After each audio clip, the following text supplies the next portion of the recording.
Live. Okay, it says it says 11 seconds, so maybe we've been live for this long. I'm not really sure, but welcome everybody to Business Geeks Podcast, where we bring you different small business related topics week after week after week. And I'm your host, Super Joe Pardo, and I am joined by my co-hosts,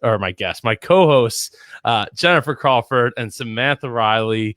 And tonight we have a topic about outsourcing for your business. What is it? How do you get started? How do you get comfortable with it? Because it can be a scary thing, especially if you're at a stage where you might have like 1 or 2 or 10 people, but they're all with you, and you're at your command, at your fingertips are right there, and you're like, how do I incorporate somebody that isn't in-house, part of the team there every day, day in and day out. And that's what we want to talk about this week. And of course, we have more topics than just the outsourcing for dummies, if you will. We also have our grind your gear, or what's grinding our gears session, as well as our one cool thing that we will get to later on in this episode, which I will get to talk about why I cried for an hour and 20 minutes straight. So before we get to all of that, Jen, would you like to do the honors of talking about kicking us off for talking about outsourcing your outsourcing your way to success? Sorry, I'm reading it wrong. Yeah, no, that's okay. Outsourcing is the most boring word ever. I wish it had more, zing to it. But I think in particular, because we are talking to small business owners for the most part, we're talking about working with virtual assistants and virtual teams. And you're right, Joe, it's absolutely terrifying to trust your business with somebody for the first time. Any part of it, even the littlest thing can cause, panic attacks. So we want to talk about ways to do this less painfully and to sort of get over that fear. You're going to feel it obviously for a little bit, but once you get the delegating bug, once you start, working with virtual help and freeing up your time, delegating is addictive. I've been there. I'm a recovering control freak. So I have been through this process personally, and I put off, outsourcing for a really long time because I can do everything. As business owners, we have a lot of skills. We can do everything, but we absolutely shouldn't do everything. So I figured we could kind of start with maybe some symptoms that are telling that you might need to outsource some of your tasks. So that you can actually scale or grow your business or just live a lifestyle that is not torturous. So I think for me, like a top sign that you need to outsource is if your stress level is an 8 or above consistently. What do you think about that one? Yeah, I like that you added consistently to at the end of that sentence, because let's face it, being a business owner, an entrepreneur is a roller coaster. It is going to be stressful. So, you are going to have those times, but you're right. If it's constantly sitting at an 8, and if the 8 is on the down, and you're going up to a 10 or an 11 out of 10, you know what I'm talking about, right? Then definitely you need to be looking at help, because otherwise you're the bottleneck in your business. Yeah. That's a hard thing to admit, right? That's because we do want to do it all, and we want to be in control. And as I remember, Jen, we were talking like a while ago about like, hey, we should totally combine our podcast conferences for a year and like celebrate. And then she's like, you know what? Maybe that's not a good idea. I hated that idea. I hated it. I said, I said you're the one that pitched it to me. No, I floated it, but then when it got more serious, I was like, no, I don't think it's gonna work. I won't take any offense. It's okay. No, it's not. It's more on me. Like I want us to still be friends. Well, me too. Yeah, I mean, has anyone out there ever been so stressed out with your business that it's actually causing you to sweat, like physically sweat? I've been there where you're like so stressed. It's like, oh, I'm not hot, but I'm sweating. What's happening? Because your body actually has real, tangible, physical response to stress. And sweating is one of those things, but it's also a precursor to heart disease and depression and all sorts of physical ailments. So, as much as we are dedicated to our businesses, it's just nothing is worth that. So outsourcing will save your life. I've said it. Yeah, I would definitely agree. So, Sam, how have you implemented that over the last couple of years? So I think that one of the problems that I've seen a lot of people do when I first heard about outsourcing, and I'm talking about, specifically we outsource overseas. So I know that you can outsource to someone down the road, or you can outsource to, a company, for example, that maybe take them on in a consulting kind of way. But the first time that I took on my first overseas what I see when people take on their first overseas hire is that they don't know, who to hire. They don't know what to give them. They try and hire a super VA, the one that does the admin, the bookkeeping, the design work, the audio editing, the web development, the automation. Like it just let's just clear that off the table right now. There is no one that can do all of that. There is no super VA. And what I saw a lot of people doing was hiring someone because they were so busy. And then what essentially was happening was their new employee was sitting there with nothing to do, twiddling their thumbs, because there was no training and no procedures or systems, no SOPs in the business. So what ended up happening was I was noticing that business owners were actually getting more stressed out by their first hire. So I was watching this and went, no, there's got to be a better way. So I started by out-tasking. And what I mean by that is I would say, okay, well, what's the one thing that I wish I could get rid of this week? Okay, editing a podcast, just for example. Let me just find someone who can do that one job, and that's it. And then I would just give them the job. And if they were really great, they would come onto the team permanently, but that's all they did. And I did that with my web guys, my automation team, my design team. And I just started out tasking little pieces along the way so that I could get used to how do I hire them? What mistakes did I make when I was hiring? What procedures and systems do I need to put into place? And from there, then I was able to really start to, either take them on in a part-time or a full-time capacity, or understand now this is the kind of person that I need to bring on full-time. So like in my capacity of outsourcing stuff, it's mostly been in the Fiverr, Upwork, and Freelancer? Other freelancers and other. There's another service I used in the area called Penji for a graphic design. So for me, it was more about like I got to get this thing done. I could do it, but I'm gonna invest like 2-3 hours to like make it look good.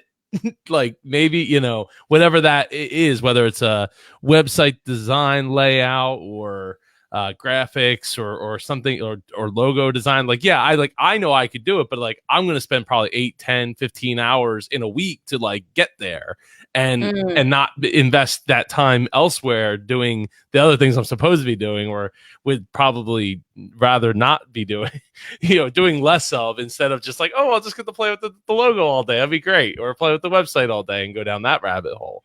So giving yourself up to going somewhere else, or in the case of my guest co-host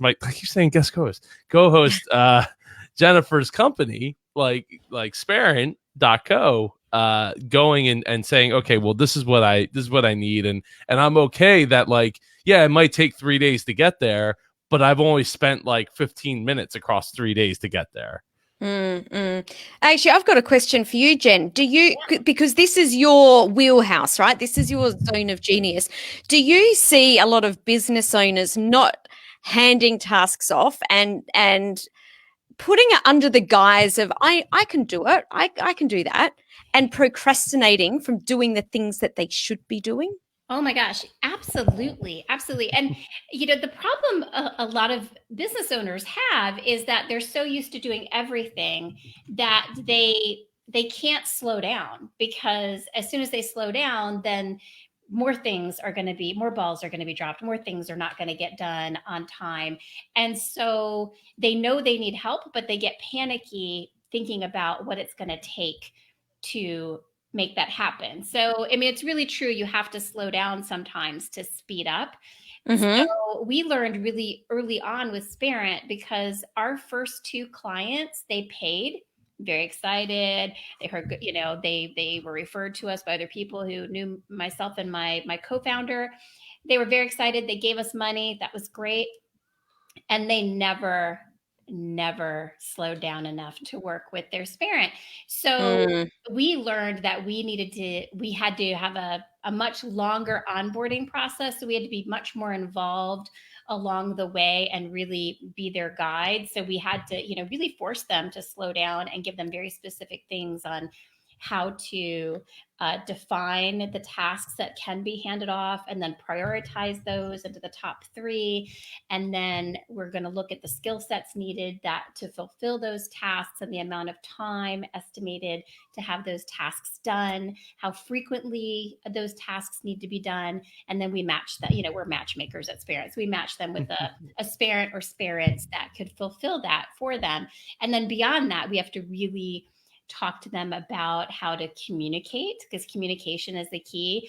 And we're at their will, right? So if you want to communicate once a week on Zoom with your Sparent, that's fine. If you want to do text messaging, emails, whatever it is, but just, let us know, because we can't read your mind, and we want to know what works best for you. Do you want daily check-ins, weekly check-ins, whatever it is? And usually it's more frequently. In the beginning, you want to check in with your clients a lot in the beginning, until that trust factor is formed. And also, just, you have to give your virtual assistant or virtual team time to get to know you and your business and your work style. Even if they know the tools and the platforms that you use, they may not be familiar with exactly how you use them. And so I think, in my experience, it takes about 3 to 4 weeks for that relationship to come to its fruition, where it's really things are working smoothly. The virtual assistant knows your brand, your company, your workflow. Everybody's comfortable with each other. Communication lessons, the trust is there, and everybody is happy. So it takes a little time for that to develop, but once it does, it's a beautiful thing, because you are getting those administrative and repetitive tasks off your plate, and then you can focus on bringing in business, establishing strategic partnerships, all the things that you need to make your company profitable. Beautiful. Yeah, I think so. I have a question. So we talked about the stress level, right? And that's that's like a determining factor of when you should probably start to look to unload some of that. But I would say, but I guess my question is what level of money, like monetarily speaking, should you be looking like to do that, right? Like day one, when you're making $0, like, is it, everything's stressing you out, but is that the right time? Necessarily. Day one, no. I would say no. Day one is not the right time. We see clients come in when their business is established, they're making a profit, they have good momentum, but they're stagnating a little bit and going to the next level. And that's typically because the business owner no longer has the time to dedicate to getting out there and capturing new business, because they're too bogged down in the day-to-day operations. So I loved what Sam said earlier, speaking of operations, those standard operating procedures, the SOPs that she mentioned, it's so important to have those in place, as well as really good, efficient systems, because once you have those in place and documented, you're going to get more mileage out of your virtual team, because they're going to be able to work. Their work output's going to be so much more efficient than if you didn't have anything documented and your systems were a mess. And they can certainly help you. We certainly help put some better systems in place. So that might be the tasking. but it doesn't necessarily have to be the tasking. So some people just need to, get that piece in place first, and then they'll end up, saving money in the very long term. I'm going to jump in, and I know that we're okay with this, to give a different perspective. I love it. Of course. I think that day one, taking someone full time, I get that that's probably not the thing to do. However, I also see so many people getting bogged down in things that they really don't know how to do and end up not making money for weeks and months on end. I'm a big believer, if you set yourself up properly, that if you can take someone on day one to speed the process up, then it's actually a smarter move. So let me give you an example of that. Joe, you already know I'm not the most techie person in the world. I can get in and out of WordPress, no worries. I can do a few things here and there, but it really isn't my thing. So for me, when I first started my coaching program, I had this idea. So what I did was hired someone to build out my automation exactly how I wanted it built out. My sales forms, my, payments, my website, all of that done at the same time that I was on the phone getting the clients. So in day one, by the end of the first day, I had 10 clients, because I was the one that, my zone of genius is getting out there and marketing and sales. So doing that. So I think that you really need to weigh up what the virtual assistant is that is going to be helping you, and what is it that you're trying to achieve. Like, what is that outcome that you're trying to achieve? If it's hiring someone to make your social media look a little bit more prettier and yours is okay, then probably on day one it's not a wise investment. However, if I had have tried to do the tech on that, I could have still been trying to do it a month later. You know what I mean? And I wouldn't have had any clients. So I think that it is something that you really do need to think, what's the outcome I'm trying to achieve, and how can I do it the fastest and the most, the lean way at the beginning. Great advice. I You agree. made a very good point. I totally agree. Yeah, I mean, if you're looking, because you don't necessarily have those mundane daily, weekly tasks right out of the gate, right? Like, and being able to hire somebody on a Fiverr or Upwork or somewhere that can just get you, like, I need a website, like, right now. Like, it doesn't have to be amazing, but it might only cost me $100, to, like, at least I have the thing so that I have somewhere to send the people that I'm going to go get and get the money. And I can't tell you how many times with clients that I've worked with, like, in the coaching process, like, worry about getting the money first. Like, all the other stuff is not as important as, like, if you're not bringing in the monies, then none of the self stuff matters. Absolutely. And it's so easy to, like, ooh, shiny thing. Like, ooh, I can make my website a little better. And ooh, if I just invest a little more time, or I watch this video and that video, and then I'll learn how to do this and I can do it myself. Like, it's not that you can't, but, like, make that your hobby rather than, like, how you're going to make the money, if that's not what's actually going to bring in the money. Oh, absolutely. And I think the biggest thing here to remember is, just because you can do it doesn't mean that you should do it. Like, if that was the title for this episode, like, I think I can edit it. That can easily be the title. I think it's Babe so, know that. so We'll write that important. in the title. Just because you could do it doesn't mean you should do it. And, Jen, I know that you'd be seeing this all the time. Yes. It's. I think it's actually on our website. Even we say something along, you can do everything, but it's exhausting. I think that's what we say, because it is exhausting to do everything.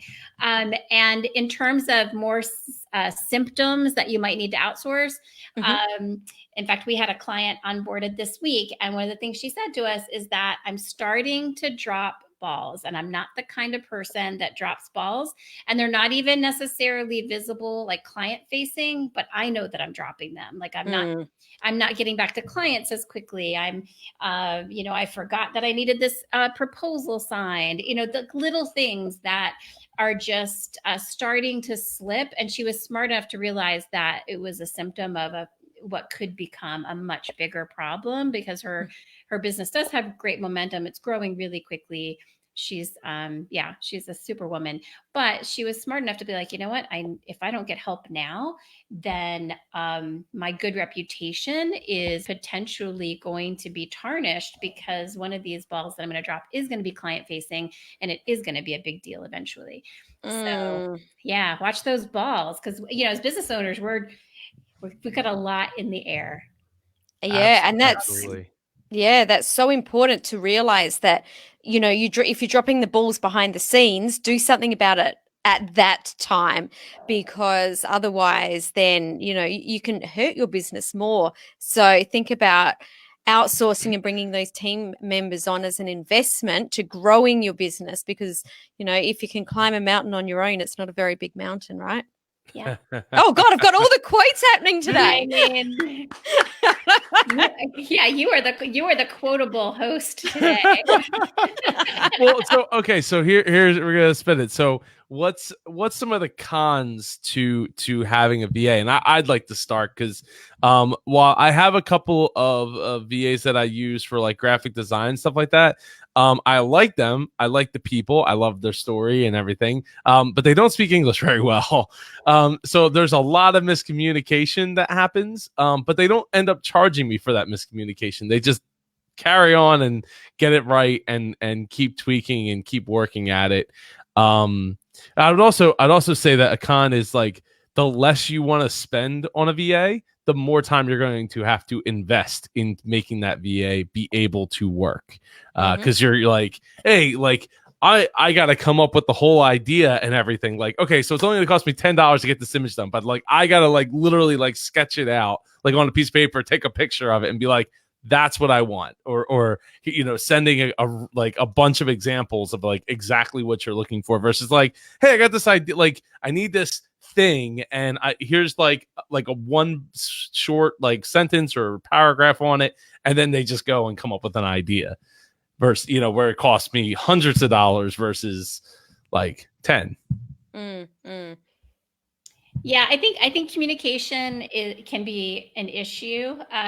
Depending, particularly if you're using overseas help and English isn't their first language, there could be written or verbal communication issues. I've heard the opposite too. It just kind of, I think, depends on who you find. They probably have, I'm sure, varying degrees of communication skills.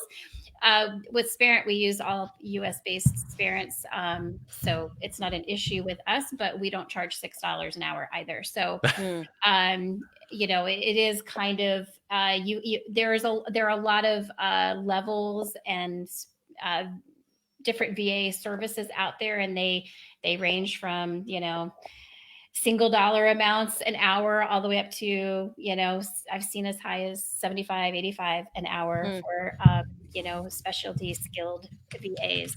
So you kind of just have to find one that fits your budget and the style and what you're looking to fulfill. But yeah, Joe, I mean it's frustrating. I mean, the communication, because again, it's like this is a convenient service that's supposed to be saving you time. So when it immediately costs you more time, that can be very disheartening and can turn you away from it. But I'd say even in that situation, kind of, you have to keep trying. Yeah. I think that you've raised a really good point, Jen, and I want to go back and touch on it because it was really, really important, is understanding your style as a person, as a business owner, and hiring to that. Because I'll have clients come to me that are very new in business. They don't have any systems and procedures. They don't have any experience in handing off tasks or jobs to people. So, I would say to those people, if you've got no experience, I would tend to hire someone that is more, local, even if, just so you can pick up the phone and speak to them or jump on Zoom a lot easier. Someone that is maybe home, looking after their children, that is used to working in corporate and being able to understand these kinds of tasks. So you'll be paying them more, but you'll get the outcome that you're looking for. Again, we're talking about the outcome. And, for someone like me that's been hiring staff for, 25 years, I've got my systems and procedures. I know how to hand tasks off. So for me, I'm okay with hiring someone in the single digits, knowing that I can say, open this file in the Google folder, the SOP is there. You just follow it. So you need to know where you're at in business as well.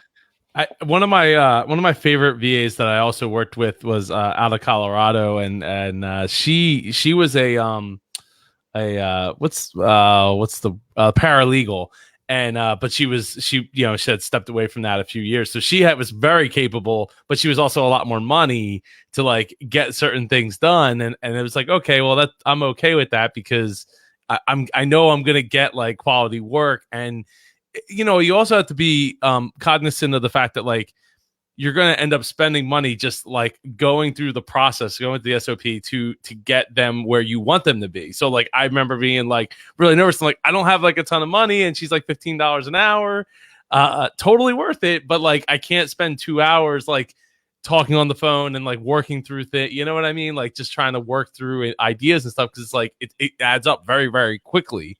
But you have to you have to be able to get comfortable with that to a certain degree of like, if because you're investing in that person at that point, right? Yeah. It's not just the task. You're not investing in the task and the outcome of the task. You're investing in the person. Well, yeah. And one thing that we haven't brought up that I think is so important is valuing our own time. So if you're looking at, in your case, Joe, the VA that you liked was $15 an hour. I would hope that you don't value your time at $15 an hour. As a business owner, you should be really cognizant of the value of your time, because you can always make more money, but you can't make more time. Okay. Oh, 100%, absolutely. 100%. But at the time, money was very tight, so I was very cognizant of the money as well as the time. I get that. Yeah. So is there any last thoughts either of you would like to add to why you should think about getting a VA, why you should think about pumping the brakes on a VA, or what specific kind of VA? Because I mean, obviously we went over quite a bit, and I don't know if either of you want to button up anything before we move on to the next session here, or next segment. Yeah, that's what I'm looking for. Think that, and I know that Jen, you can probably add on to this quite easily, but really understanding who it is that you want to hire. I think that it's a really great, I advise all of my clients and anyone who's listening to do this, is to take some time out, sit down with a coffee or a glass of wine or whatever else, and actually write out all of the tasks that you do in your business. Like seriously, like everything. It'll be a really big list, and then start to put them into different areas. Like, I don't mind doing this, or I'm an 8 or a 9 or a 10 out of 10 at this. I'll hold on to this. But these things that I'm going to circle in red, I'm a 1 out of 10 in, or they take me 10 times longer than they should be, or someone else could be doing it better. And start to have a look at what are the things that you can start to outsource, and by handing over those jobs, how much time then does that give you in your business? And if that gives you, if you're handing off those jobs, it takes you, 20 hours a week, what can you do in that 20 hours to not only cover the wages or what you're spending or investing in that VA, what can you then, do to bring that money in, plus usually 10x more?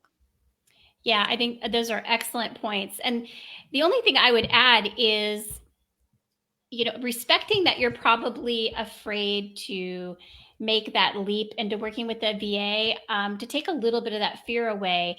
One of the great things about working with the VA or a virtual team is that it's sort of on-demand help, right? So you don't have to pay for anything that you don't need. So you can really start with 5 hours a month and see what that is like, and get a feel for it, and start the trust process, and then add more hours along the way as you feel more confident, or as that your budget allows. I mean, you really don't have to go from 0 to 100 hours of a virtual team. You can really take your time and try it on for size. So it doesn't have to be a real scary process. That's such a good point, and it ties into what you said right at the beginning, Jen, that you'll probably in that 5 hours a month get very addicted to it. Once you've started handing off the horrible task, it's very easy to keep handing them off. It's so easy. Yeah. You'll feel lighter. You'll be floating. You'll feel so light. Mm-hmm. Yeah. Absolutely. So we put in we have like another segment that we like to talk about, which was the bad business reviews, and apparently somebody put in an article from CNN. Jen, you're laughing, or Yeah. was this you that put this in here? Yeah, It was Jen. well, I saw the article and I thought the outsourcing topic might be a little dry, or the word itself is kind of boring. So I was like, well, what can we do to pepper this up? So I saw this article on CNN about the new Samsung Galaxy Z Flip. Z Flip. Yeah. And I was like, I'm intrigued. I'm looking at it. I think they debuted it during the Oscars. They like leaked their own phone. Yeah, they leaked the phone before the announcement, which I think the announcement is either today or tomorrow or something. Okay, so I'm just looking at this going, It's also very expensive. It's $1,300. To get the clap back. No thanks. To get the clap back. Yeah, right. Well, because you get mad at somebody, you just like snap the phone together. For the young, for the look up flip phone for anyone who's under the age of like, I don't know, 15, 20. Yeah, I used to have that Motorola Razor. Yeah, so yeah. Of course, everybody did. They were like, free at one point, basically. Yeah. So I'm like, is this cool? I think I wrote, is it hot or not? But then I was like, is it coolish or foolish? I was like, what do we think?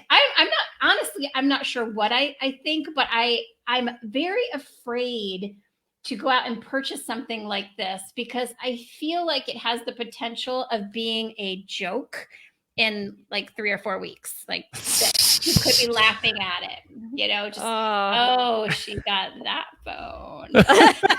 Loser. So Motorola has the Razor's back, the Razor's back, and it was recently said that like they put it through a machine and they could only get it the full 27,000 times before it broke. So that's not very much considering how many times a day I go like this to my phone. If you had to flip it open, like 30 times a day, like you're gonna hit that in less than 2 years, the 27,000. And it's like $1,000 phone, so it's not like it's even like, oh well, it's like $350, like it'll last 2 years and you get a new one, no big deal. So the Galaxy Fold, the one that broke last year, and then they recalled it and then came back out with it. That's a $2,000 phone that turns into like a tablet. I'm not a female, so for me, some females. Is this a girl phone? Well, here's the thing, right? They have smaller pockets, like in jeans, right? Yeah, I like the size of this phone. So that's my question. Does the size offset the fact that it's like starting at $1,000? Okay, can I do a sidebar comment on the price? Yeah, go for it. Okay. Go for it.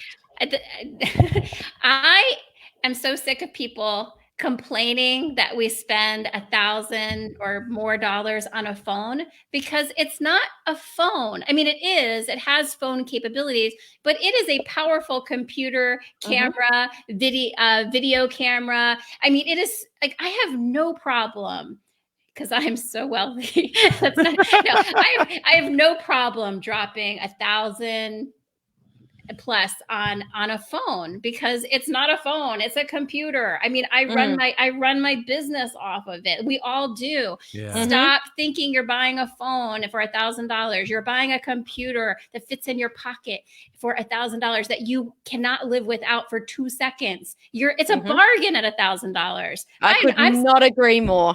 Not agree more. Thank you. I thought I was gonna have another controversial No. I say that all the time. I'm like, hang on a minute. Exactly the same. It's a computer, it's a phone, it's a video camera. And if we were buying all of those things 20 years ago, it would be way more than this. I mean, and what more do we the want? computer didn't even have the capabilities that we have, with our smartphones. So we have a camera. The camera alone is better than what $1,000 camera used to be 10 years 100%. ago. Like, what more? What greedy beasts are we? How much more do we want out of our pocket technology? Everybody, calm down and cough up $1,000 if you want this thing. Oh, okay. Well, what I would really like is someone to cook my dinner. Like, seriously, I like. Okay. If it cooked my dinner, then it's all over. All right. See, you can charge whatever you want for it. So my problem is not the price with this phone. Absolutely not the price. My problem with this phone is it too different? Is it too weird? Do we need it? Do we need this phone? Well, the size, it really comes down to the size, right? Because and that's why I was going back to the female aspect of like the smaller pockets. So, to be able to like clamshell it, and assuming if I haven't actually like watched like Marquez Brownlee's MKBHD's video on this yet. I'm sure he has one. But sure. But like, does it fold actually flat, or is it like triangle-ish? Right. And I have a question. Does it have a crevice where crumbs and dust and dirt can get in there? Probably. It looks like it. Yeah, probably. It's got a hinge, so it's going to. I can't deal with that. That's gross. Yeah. I think more for me personally, and when I think about the way I use my phone, I'm tapping it all the time because, I want to take an image really quickly, or I'm just checking my notifications or whatever it is that I do. I just think for me personally, opening a phone is so 1996. I tend to agree with you. The only exception I would say to that is I do miss, and I'm sure a lot of people do, being able to slam the phone down on somebody when you hang up and get that satisfaction of the slam. Why does that not surprise me about you, Jen? I mean, this technology has taken this simple pleasure away from us. I'm just thinking this fold-up phone, I might be able to get a nice smack, it'll be equivalent to a hang-up, a strong hang-up. So that's the only thing. But I agree. It's like, it's kind of a lot of work to just keep flipping it open every 2 seconds. Because I think we use our phones in a different way now. We're on them all the time. You know, back in the 90s, we weren't on the internet. When we had our phone, we were only calling and texting and maybe playing Snake. That was it. Now we're on them constantly. So I don't know that it's that practical for the way that we use our phones. Okay, so are we a thumbs up or a thumbs down? I guess we're a thumbs down on the Galaxy Z Flip. I mean, the fold I'm more interested in because it takes your phone and turns it into a tablet versus like it takes your phone and turns it into half size of a phone with a little like screen on it on the outside. I love how they're just spinning it around. I was going to say, it looks kind of cute there. It's purple and it's dancing. That's kind of cool. It is. Like I said, I'd rather have a phone that turns into a bigger screen and a tablet, but like we're still far away from that being like not a $2,000 thing. And again, it's not that I wouldn't, and I'm in the same boat. I think that the rub about the phones is people are still used to the idea that I'm going to buy a new phone every single year because that's the way it is. But the fact of the matter is that Moore's law has taken over and phones aren't advancing as far as like the processing power is advancing very fast anymore. So the idea and the applications haven't caught up for sure. So, like if you have an iPhone 8, okay, it's like 3 years later now, and you probably don't feel the need to upgrade unless you want the better camera. Right. Like, or the bigger screen, or get rid of the home button or something that's a little more, I don't want to say arbitrary, but a little more specific than just like, well, if I keep this phone past the first year, it's going to be slow within like a month of the new one coming out. It's going to start because the new software comes out, everything advances, and your processor's older, and it's like not even close as far as speed goes. So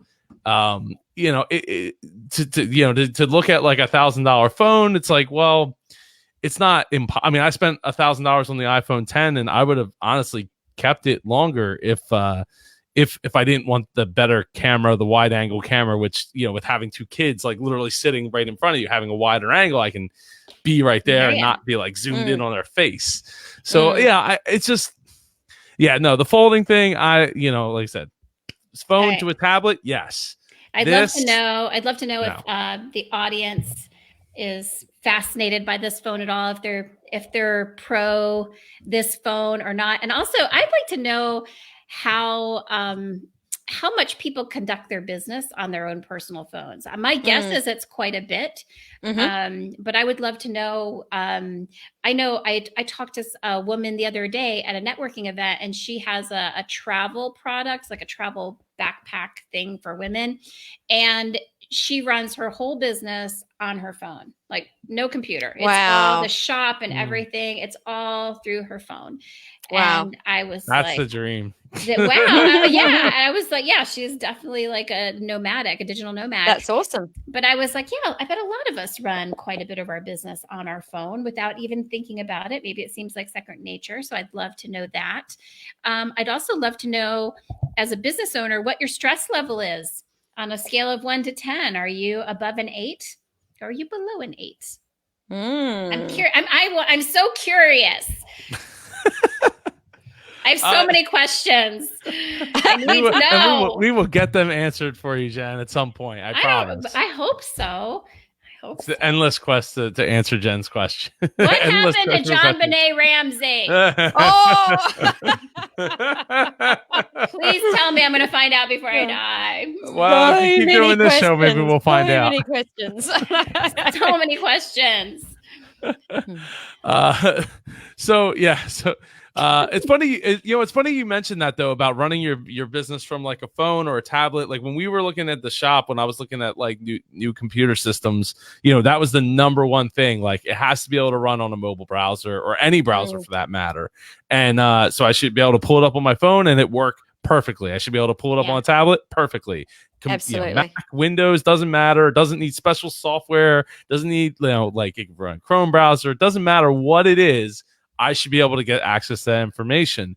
And fortunately for us, we found one, and like literally it's a bit of a stretch to run the whole shebang off the phone, because it's a small screen and everything, but you can totally do it. Like, and I do it like create tickets and check invoices, email invoices, everything straight from the software, like in the cloud. So it's not impossible, but like that's the thing. Like, and look, when you're looking at like when we were looking at it, I was trying to be convinced that like, well, we should look at this other system because it's been around for 30 years, and I was like, right, and it has to run on Windows, and it has to run the special software to be able to connect to a server that we have to host, and it's going to cost like $70,000 out of the box, and I'm like, why? Like there's web-based products that are like $100 a month. Like this is insane. Yeah. So answer those questions, please. So Jen doesn't get angry. He doesn't have an aneurysm. So she can sleep at night. Yeah. These are going to keep me up at night. I'm not going to go to bed till I get an answer. Did we lose Joe? We've lost Joe. Where'd Joe go? Oh, just the girls in the house now. Oh, that's okay. All right. We were waiting for this moment. I mean, oh, where'd he go? I accidentally, I like grabbed the mouse and like hit leave studio by accident. Well, that was almost very dangerous, just leaving it to the girls. we were getting really, really excited really quickly then. I got a little bit of a power trip. Oh man, she was like, I would take this over. Let's girl go. Power is starting. Watch out, Joe. Don't leave us alone for too long. Well, I can. So before we get to our one cool thing, we should talk about what's grinding our gears this week. And I know Jen has.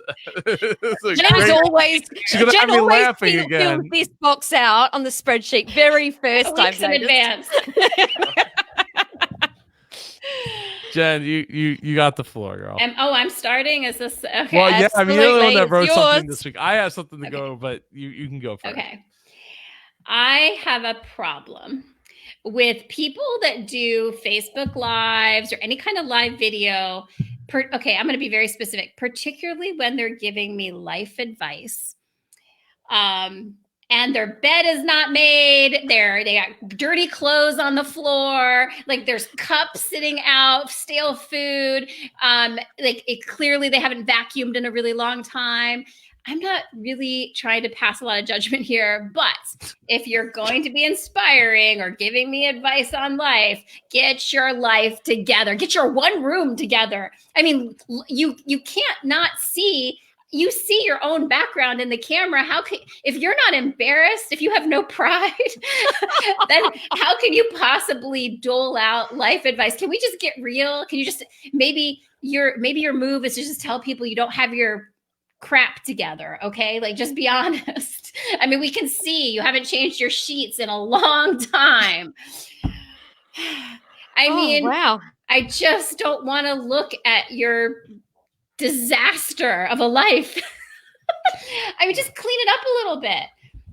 How many life coaches are you following online? You know what? You just you catch them. You're like fascinated. You're like, what is this person saying? Or you get recommended a YouTube video or something. I mean, it's not that much. I'm just saying it's out there, and I just think people could just pay attention. And maybe it's even a good business move if you're going live regularly to maybe put some thought about your background. I mean, you don't want it to be distracting, but you also want it to reflect who you are as a brand or a business. Whilst I'm not telling anyone not to be authentic, God forbid. But I think it's worth thinking about. Absolutely. I spend a lot. I know right now I'm in my laundry room. That's why you can see these pictures. Better not see any dirty clothes on the floor. There is no dirty clothes on the floor at all. But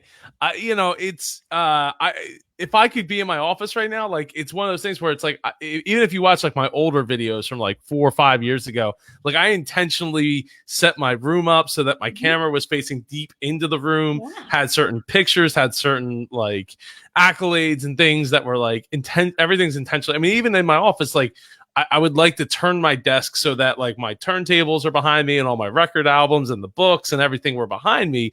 But unfortunately, the way that it just doesn't work out for me right now. But even then, I still have the Super Joe Pardo box that says my name in the background. It's not super prominent, but it's back there. And I'm real Melissa didn't really get it either. But I'm no, the background is so important. I know this is not ideal, but okay. But at least it's away from my daughter, so it's be louder. It's not distracting. I'm not saying it has to be elaborate and you have to do a whole design redux. I'm just saying just be cognizant of it, because I'm paying attention. I'm looking. I'm not listening to what you're saying. I'm looking what's that on the floor? Judging you. That's what you're saying. What is that? What's dripping down the wall? I don't know. Which is, and I'm going to jump in here because I decide when I saw what your topic was today, Jen, and I had to grind my gears today. I'm like, no, I'm going to save that for next week because I want to give a different perspective on I'm so scared. Your grinding gears. Don't be scared of me. Seriously. I'm under 5 foot. I am so not scary at all. So Jen's not much taller. I think that those people are still maybe inspiring other people that might be busy mums. They might have something really inspirational to say that maybe you're not their target market, and that it could be a mum that has just had her kids hanging off her legs all day, and there is another mum that's just not holding it together. That's oh my God, it's not just me. So I think that it depends on the application and what that background is, but I don't think that a background should hold anyone up from picking up their phone and saying something that could change someone else's life.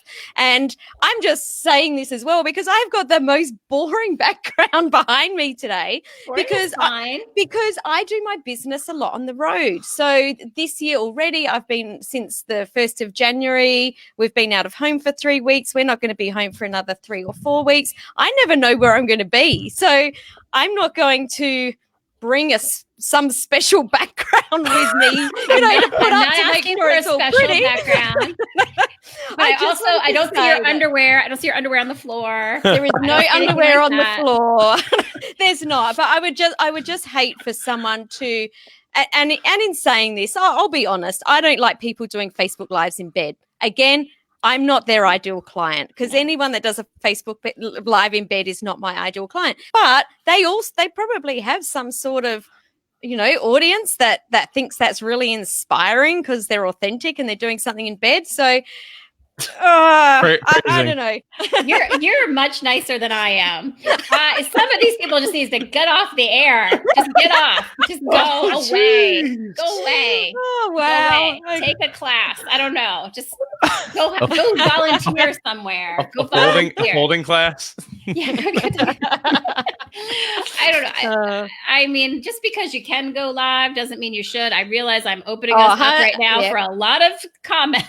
Like maybe we shouldn't be live. You can send those comments to questions@businessgeekspodcast.com.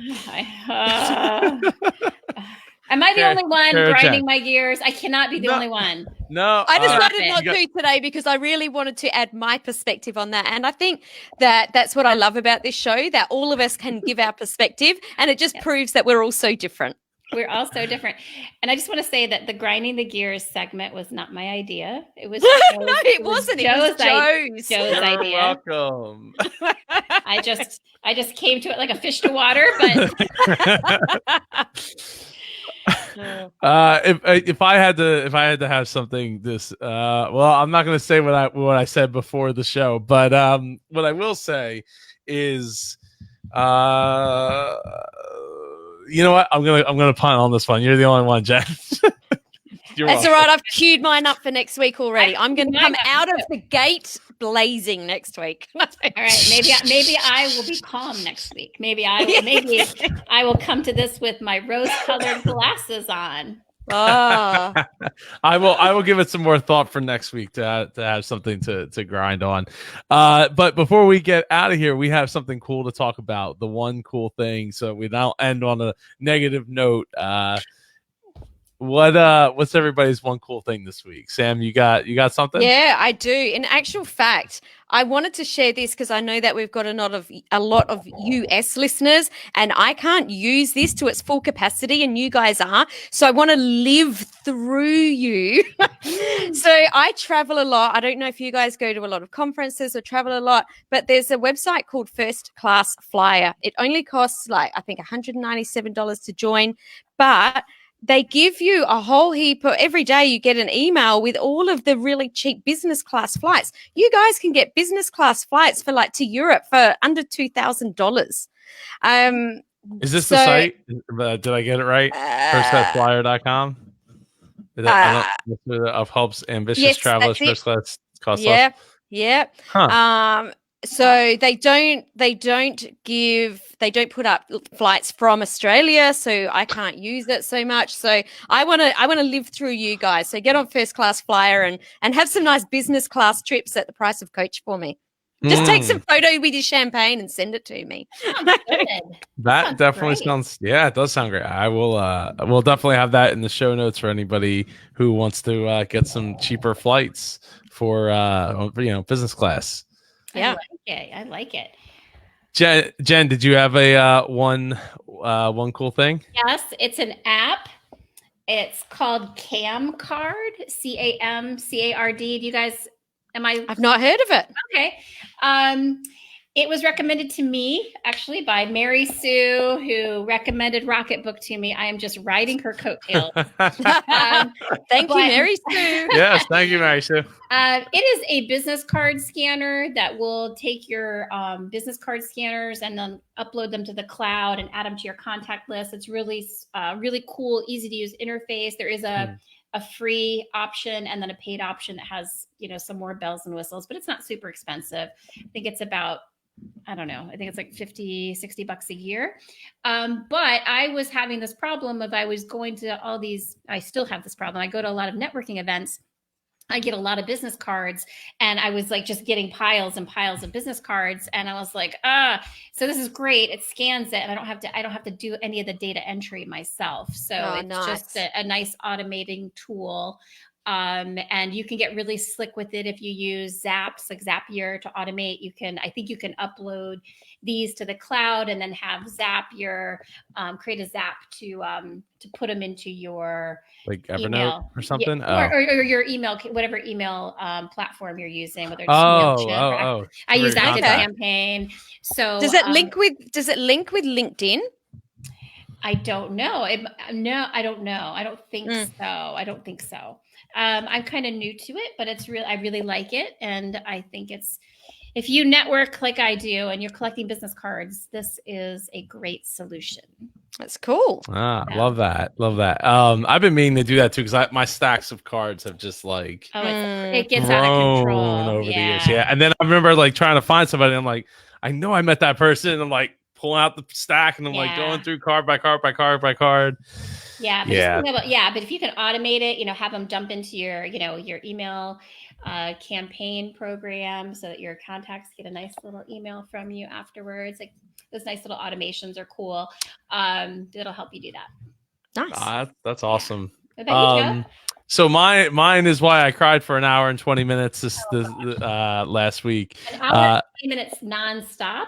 Pretty much nonstop. Wow. Yeah, because the movie's an hour and 40 minutes. And about the first like 20 minutes, I know, right? And the first 20 minutes, not so much, but or first for like 10, 15 minutes, not so much. But A Beautiful Day in the Neighborhood with Tom Hanks as Mr. Rogers. And it was absolutely beautiful. It was wow. Yeah. So if you want a good cry, there's your good cry. Wow. I know, right? Like I don't usually like to watch sad movies. Yeah, I didn't realize I was watching a sad movie until we got into it. It starts out kind of creepy too. It's a very like creepy opening that turns into very depressing. I do love Tom Hanks. Oh, he's fantastic. Yeah. Totally should watch it then. Even though you'll probably I don't know about you, Jen. You might not cry, but like that guy deserved it. What do you know? I laughed. It was a comedy, right? Yeah, right. He was grinding my gears. No, no, I heard that was a real tearjerker. So it is.